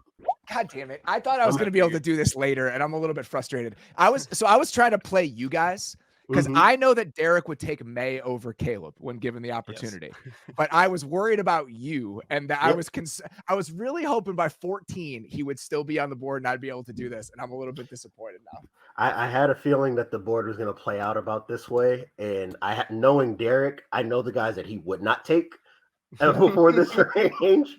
So I had a feeling I would have an opportunity to get Caleb here. And obviously, we're playing a projection game now. But again, this comes back to style and what I'm comfortable with. And I think that this exists for Maye, maybe in a little bit of different ways when you talk about the nuances of style of play. But it's that elasticity, it's the creativity, it's the answers versus pressure, it's the pure arm talent, it's what he can do when he's off platform. How he can answer different things the defenses throw at him. I've mentioned this probably ad nauseum. I loved him coming into the year, and then that Colorado game, watching him in the first half, and he's kind of mentioned like, hey, I can kind of be a troll and be petty about things, but you watch him in the first half of that Colorado game, and it's almost like he walked in like, I'm just going to show you I can put my back foot in the ground and just get the ball out of my hands, make the right decision, let guys go get yards after the catch. And there's nothing you guys can do with me if I decide to be that quarterback. And then that a guy that can do that can also at a moment's notice say, I can put this game on my back and I can make a throw that only 4 other people on earth can make. And that's something to me that I'm really excited about. And I would much rather bank on what that can be over the next 3 years than the guys who are already paid veterans that we probably have questions about what the situation needs to be for those guys to be successful. No notes. Yeah, I mean, I'm kind of in the same. I'm all set. So many of the things we've talked about with these other guys, the reasons that you can talk yourself into these other players, that's why you can talk yourself into him. I just think that so many of these qualities that we ascribe to elite quarterbacks, he's bringing those into the league. Creativity, feel. It's the reason that I feel so good about the bet that the Bears made, because to me, it's the right bet. The only concern I have, and it's the concern I've had all the way through the process, and guys like Derek and Nate and other people who've really studied him have talked me off the ledge a little bit, is just that ability to play on time when it's called for. And can he do that consistently when it's called for? And I think he can. It's almost like a kid that's too smart for school, where he just gets bored. Like that's what it felt like watching Caleb Williams play last year. And maybe that's a little bit of a rationalization, but that's what I keep coming back to. No, I mean, I think there's a little bit of that. And then I also think, I mean, especially playing against Pac-12 defenses, right? But I also think Lincoln Riley's offense was not what it was at Oklahoma. You know, I've said to me, it's more about the offense. It's more about being bored of the options that the offense presented to him. And like I've said on previous shows, when Lincoln was at Oklahoma, he always had one of the best offensive lines in college football. And that, I think, changed the math on what he was allowed to get away with. I think when he came to USC, the first year they had Jordan Addison, and that's kind of solved some problems and let you cheat some things. When they didn't have that this year and they had more of a normal supporting cast and then did not have a very good offensive line, I think it rattled Riley's brain a little bit on how the offense was supposed to function and how he really wanted to go about things. And I think you add that on top of Caleb. There are 3 times a game where he says, he's just like, I don't want to throw the stick route. I'm going to go do something. So you add those 2 things on top of each other, you can get this product that looks a little bit volatile. But I actually, you know, and I've said this before, I think Caleb is actually going to really, really, really benefit and take to like NFL structured coaching of like, hey, you've got to be on time. You have to play this way. I think when he gets to the NFL and he understands that this is a much tougher league and you can't just do all the run around, do whatever I want stuff, I think he's actually going to take to it really well. And maybe that takes 3 years, the way it kind of took with Josh Allen. Like, you know, for Josh, it wasn't an immediate thing. It took a couple of years. Maybe it takes 2 or 3 years. But I think by the end of this window, I'm pretty sure he's going to be in a pretty good spot. Like, honestly, like you never know with rookies, but like Caleb's like average outcome to me is like what Jordan Love is now. And like, he probably can be better than that. So good pick. I'm not going to fight this at all. I'm trying to tamp down those expectations as much as I can. But I also come back to that place where I just think that it's a can't or won't thing with the playing on time. Did he not do it because he can't, or did he not do it because he had no interest in doing it for reasons X, Y, Z? And I think that's the biggest question. But I understand doing this here because every other pick that you could make in this spot, there are warts and concerns. I thought I'd be able to get him later, but I don't mind you taking him here. So you guys, both of you, are like, oh yeah, the young guys. I'm not doing that here at 11. I knew somebody was going to do this. I knew somebody was going to do this. I'm going. Okay, so let's talk about the other options I have here. I can go with Drake Maye, who we've never seen play football in the NFL before. I can go with Jalen Hurts, who I'm not comfortable with the limitations compared to some of these other guys who have been paid. It's been, and maybe I'm overstating this now, but the creativity part of the position has gotten so important to me. And he just doesn't have that to the same degree that some of these other guys do. Like if you're picking between Jalen Hurts and Matthew Stafford, it's almost like diametrically opposed quarterback stylistically what they are. And fundamentally different people. And that's I think it says a lot about me that I would make the Stafford choice over the Jalen Hurts choice. I value that set of skills so much more that that's the way I'm willing to go with this. And with Stafford, again, we've talked about if this is step 1 of who you want to be, what does that mean for the rest of your team? If this quarterback is the initial piece that you're building around, what Matthew Stafford has been over the last couple of years and what has been asked of him with the throws he has to make in that offense. You talk about throws being available to you. Anything is available to Matthew Stafford in the structure of that Rams offense, like truly anything. What he was able to do last year in terms of just throws to all levels of the field, the creativity he showed within the pocket. I thought he was one of the best quarterbacks in football last year, full stop. And then you combine that with what he's asked to do mentally before the play.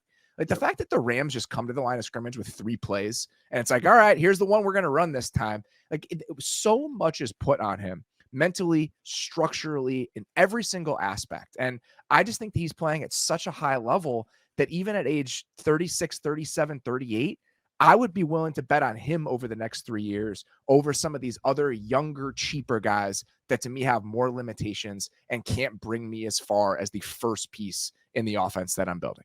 So that's why I'm going with Stafford. I feel totally fine about it. I like it. It's funny. Like when I talk with NFL people, like people on the coaching side in the NFL, and we're talking about like where offense is in the league, I like to get a gauge for just what frustrates defensive coaches the most. And when the second you bring up Stafford and McVay, like everybody just kind of throws their hands up. It's like, hey, we might, if we get there are times where we get forced incompletions or maybe bad a pass or, we force a tight window throw. And we're just saying, hey, we just got them that time. It's not because we did anything that was all that impressive schematically. We just happened to get them this time, right? And there are throws that Stafford makes, not only this year. You think about the Super Bowl run when he's healthy and at the best of his game, where I'm just like shaking my head like, this is a sick man. Yeah. There is something wrong with you. You see quarterbacking in a way that not many should, would, or could, even if they had the level of talent that he does, right? And then there's the mental aspect of it, which I think we've been able to get a greater appreciation for over the last 3 to 4 years because he's been tied to McVay. And you can see what, that kind of Gruden style of offense can do with a quarterback at the helm that really understands how to find every answer, right? Pre-snap and post-snap. It's still one of the most enjoyable watches in the NFL because of what Stafford can do.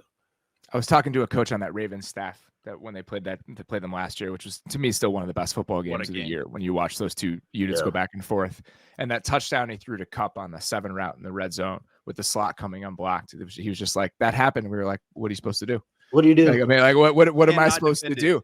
And when you're making that Ravens team and that Ravens staff react to like that, think about what you're doing to the humans that are trying to play defense against you last season. And that's what Matthew Stafford was last year. He could break those guys. So let alone everybody else that he was playing against. If you didn't make this pick, I was going to do it with the next one. Because I'm very glad. This is mostly the range of, like I said, all the young guys. But Stafford was the one where I was just doing the calculus of like, okay, how much do I want to weigh his age and health and stuff? But no, he is. I think if we were doing like a 1-year draft or just like, talking about who was the best last year, Stafford is top 5, period. Like it's probably the first 4 guys we drafted and then Stafford.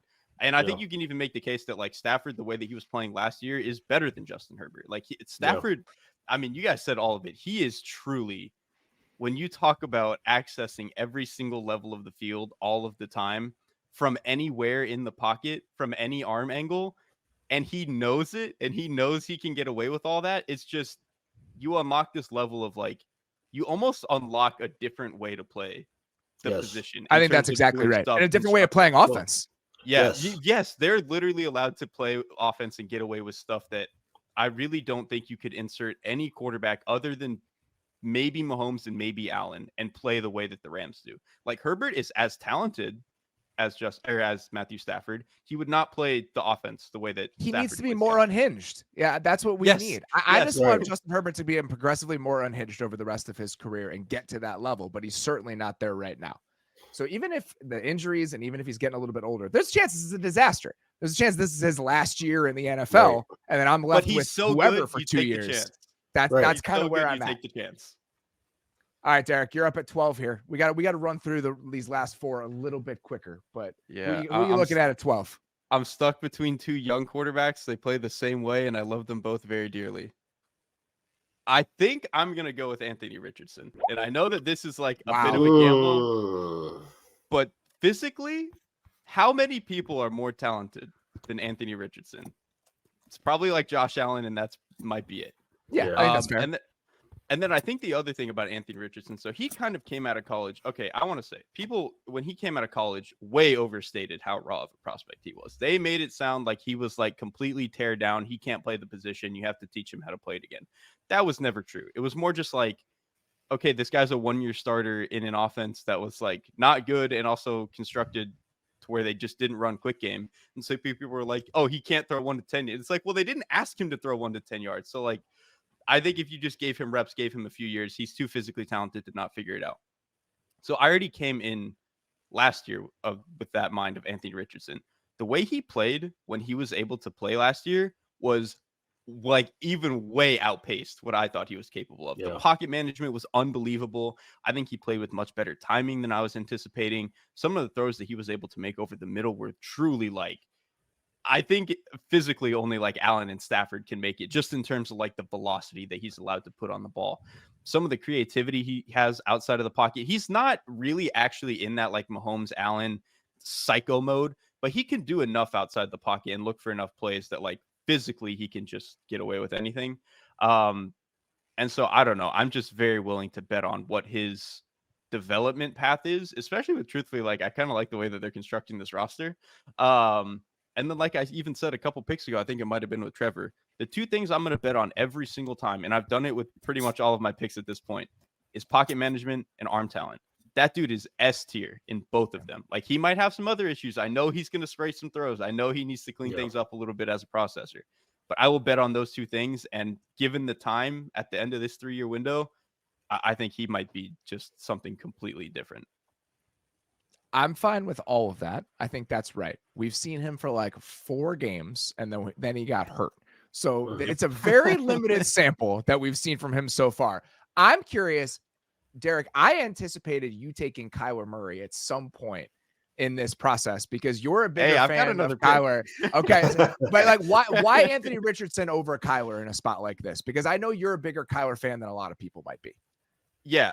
So I did consider Kyler for this pick. I almost did it. The difference at this point, one, you are already paying Kyler at this point. Yes. Which I think is something to consider, and he is making a lot of money. The other thing to consider with Kyler, I know Anthony Richardson is obviously coming off of 1 year where he didn't get to play that much because he was injured, but Kyler is hurt. You know, we've seen him 5-6 years in the NFL now, and he is pretty consistently not able to get to week 17. And I think that that's a little bit of an issue. Again, there might just be maybe these next 2-3 years, he does get to week 17 every year. I don't know. But I do think that when it comes to like splitting a very close tiebreaker like this, I'm kind of okay leaning on money and then the consistency of how much he's able to be on the field. Again, I might look stupid in 2 years when Anthony Richardson can't get to week 17 twice in a row, but at least there's less evidence of him not being able to do it than there is with Kyler, who is pretty consistently banged up. So that's really the only difference to me, but you're spot on that I was thinking about him here. You know me well. I figured you would go with him at some point sooner than other people were willing to, but I'm not surprised that you went with Richardson here. Diante, who do you have at 13? And when you give me an answer, I've got a set of questions. All right. So to me, I was kind of hoping that like Stafford might be an oversight on your guys's. Like he and Richardson were like the two guys. I had a list of guys ranked, and then Stafford and Richardson were the two guys I didn't have a number next to. But I was looking at like, okay, emotionally, if I get caught in the podcast and I feel like there's an opportunity to get this guy, I'm willing to just tear up my draft board to go get him. We all have the same process. It's when we get to a point where the logic is no longer fun and I want to draft emotionally. That's also how I stacked my board. So I'm gonna be the rookie guy. I'm gonna take Drake Maye here. Oh no. I'm going to take Drake Maye here, and I'm going to bank on what I think his 3-year window can be in comparison to Kyler. Obviously, you know, I feel much more optimistic about him than like a Jalen Hurts or a Tua, and I think I'd rather have him in the next 3 years than what you would have to pay Jared Goff, you know, in Detroit's situation to keep themselves in that contention window. So for me with Maye, it's checking all the boxes of what I love at quarterback play again. Right. He can be a supercomputer. I've seen him throw with great anticipation when he needs to. The willingness to take punishment to make high level throws is probably as impressive as anybody in this draft class. One of the most impressive I've seen of a guy coming out of college, right? Like that's usually something that you don't see in a guy until he gets to the pros and understands what the change in the sport is between being a college level quarterback and a pro level quarterback. But you turn on, you know, an NC State game, you turn on the Miami game, and you're seeing these defenses that are throwing the house at this guy, and he's willing to stand in, check protections to try to buy himself some extra time, knowing that an in-breaker is coming, and I've just got to be willing to take a helmet to the ribs to go get 15 yards. That willingness to do that, that's a quality that I'm always going to bump in quarterbacks, and he has that already. And then I think the physical skill set that he has in terms of extending plays, what he can be as a scrambler, what he can be in terms of sack avoidance, I think when he gets a little bit more of a supporting cast around him that he can trust, I can understand why he played maybe erratically against better defenses last year because he just didn't have as much he could trust in terms of receiver talent and offensive line talent. I think there's so much there to work with that if you just get 10% improvement in terms of footwork and being able to deliver the ball in that 1 to 10 yard range more consistently, what he brings in terms of like the rest of the table, that can be in the conversation of top 3 quarterbacks in the league. And I feel really comfortable about saying that about what he can be coming out right now. I don't disagree with any of that. Okay. but Eagles fans are going to lose their minds at the I'm way one that of them, this is so played I get out, it. okay, I get so it. talk me through the Jalen Hurts fall here and why this is happening. So for me with Hurts, it's like it just comes down to the same conversation you're going to have with Tua, the same conversation you're going to have with Kirk Cousins, the same conversation you're going to have with Brock Purdy. These are more one-note quarterbacks. And I think at his best, when you're talking about a guy that can just sit in the pocket, deliver the ball to playmakers and let them go create, I would say Jalen Hurts is probably at, if not arguably, at the top of that cluster of guys. But the issue is that I just think there's a certain limitation that there is, right? The guys that we've named, maybe say for the rookie quarterbacks or Anthony Richardson, because we just don't have enough of a sample size to say definitively. All the other guys that are ranked ahead of them, I don't think any of those guys need an A.J. Brown to be an MVP candidate. I don't think any of those guys need a Devontae Smith to be an MVP candidate. I think that with Jalen and with this cluster of guys that I'm considering in terms of veterans that are paid, that you really have to consider from a team building perspective, right? Like, I just think, I don't think that I feel as warm about those guys as the sample size increases as I do about, what could be with the rookie guys. Who do you Eagles think would fans go already don't like me, so I don't really care. if you right now? Okay, Mm-hmm. you call a team and you're like, I'll trade you Drake Maye or I'll trade you Jalen Hurts. Who do you think goes for more in the open market right now? It's Drake Maye to me. I think it's It's probably Drake. Drake Maye too. I think it's Drake Maye.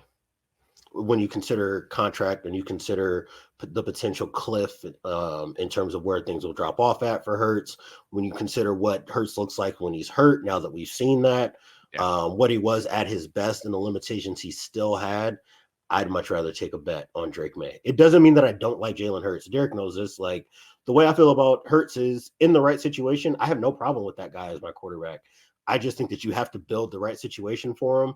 And we don't have a context for this guy succeeding outside of that kind of context. Yeah. And we go back to it. Like, if this is step one in a vacuum, what does it look like? And we have no idea what the answer is with Jalen Hurts. The only time we've seen him without A.J. Brown, the results were lacking. Pretty mixed. It wasn't great. Love it. So, he didn't know if he would keep the job. No, exactly. No. Exactly. So, part of the reason that I'm frustrated with this is I hoped someone else was going to take Jalen Hurts, so I didn't have to wrestle with the idea of taking Jalen Hurts. I'm sitting here at 14. Jalen Hurts is on the board. Other guys who I love, Kyler Murray, who I don't necessarily love, but I think Kyler is a tantalizing option here when you consider the upside, but he is expensive, like Derrik mentioned, and consistently has gotten hurt.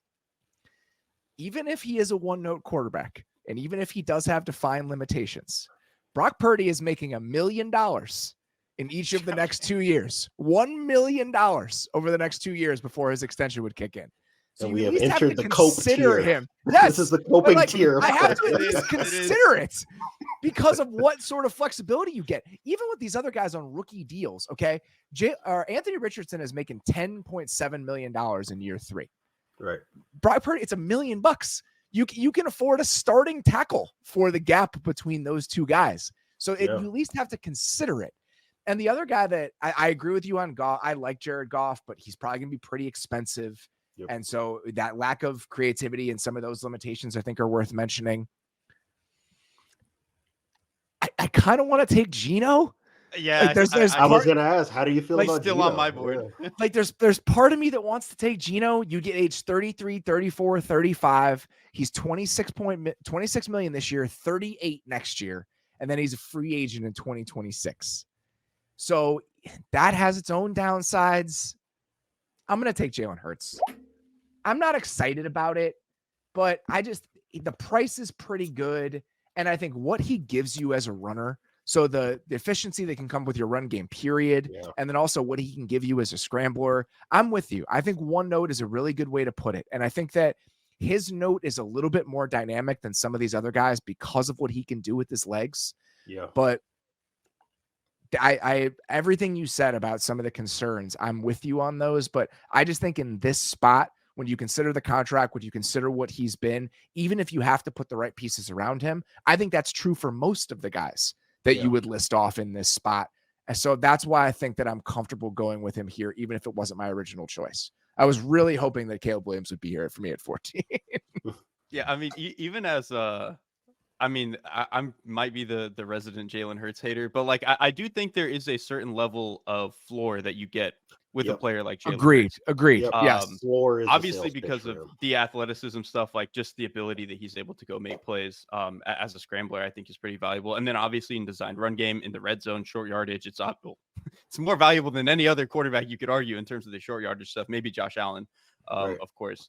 But then honestly, his deep ball stuff, like the fact that you always have on any given down, like, oh man, he might drop one in the bucket for Diante. Yeah. That is a pretty threatening thing to have to deal with. And it's almost, this is almost the Joe Burrow conversation where it's like, okay, it's kind of limiting that he has to do everything outside the numbers, but also because he's so good at throwing straight down the field, it's something the defenses always have to consider. And so when you have that mixed with his athletic ability, you do have this quarterback where it's like, even if he has his own limitations, the defense is also kind of limited in what they're allowed to do because of that stuff. And then I do think Jalen is a pretty generally accurate quarterback.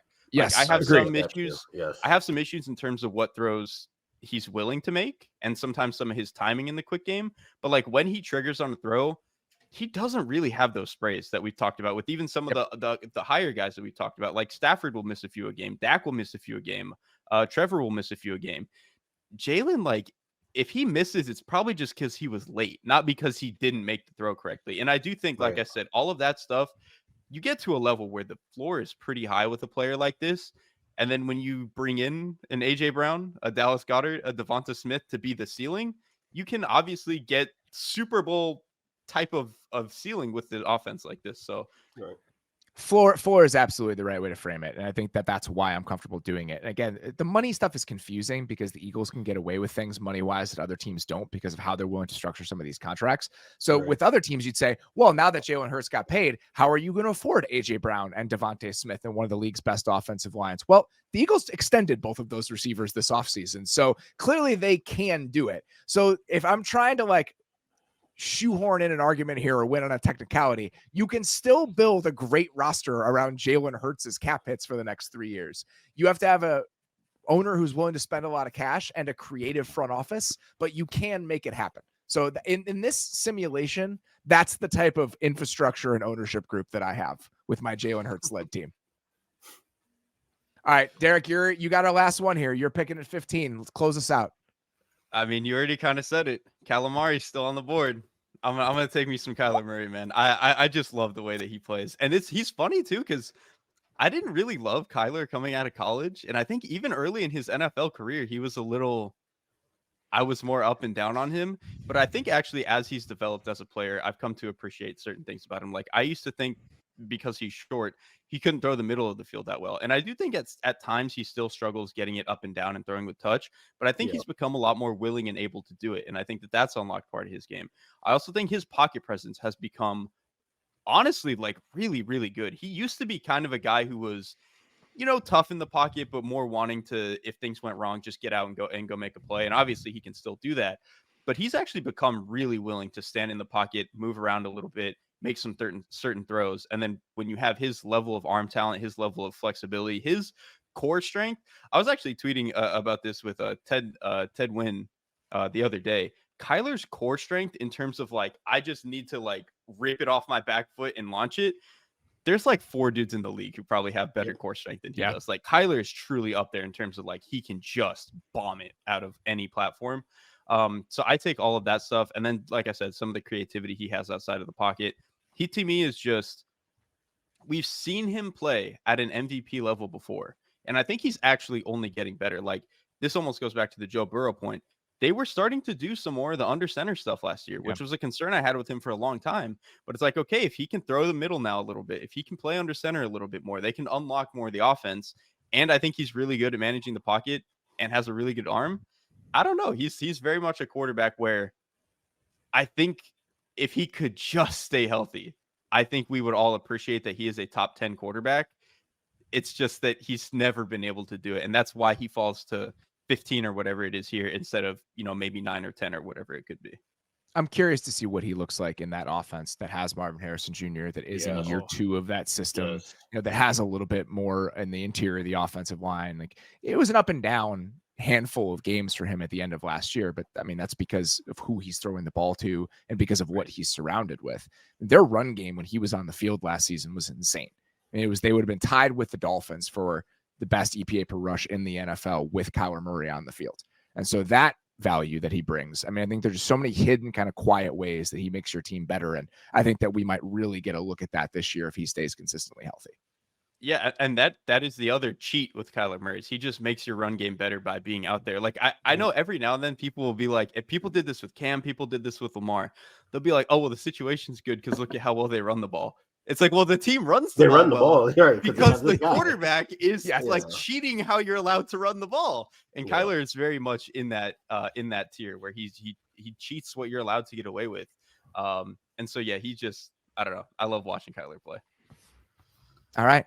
That's all we got. That was fun. I'm surprised the way that the last like 4 or 5 picks went, but I probably shouldn't be. The fact that Caleb Williams went 10 and Anthony Richardson went 12 in this exercise. All right. We will be back here next week doing the non-quarterbacks. It is that time of year. Guys, I sincerely appreciate you spending the time to do this. Also sincerely appreciate all of you listening. We will be back with a couple more shows later this week. Got a good one with my buddy Bill Barnwell coming for you guys in the middle of the week, so please be on the lookout for that. Until then, appreciate you guys listening. We'll talk to you soon.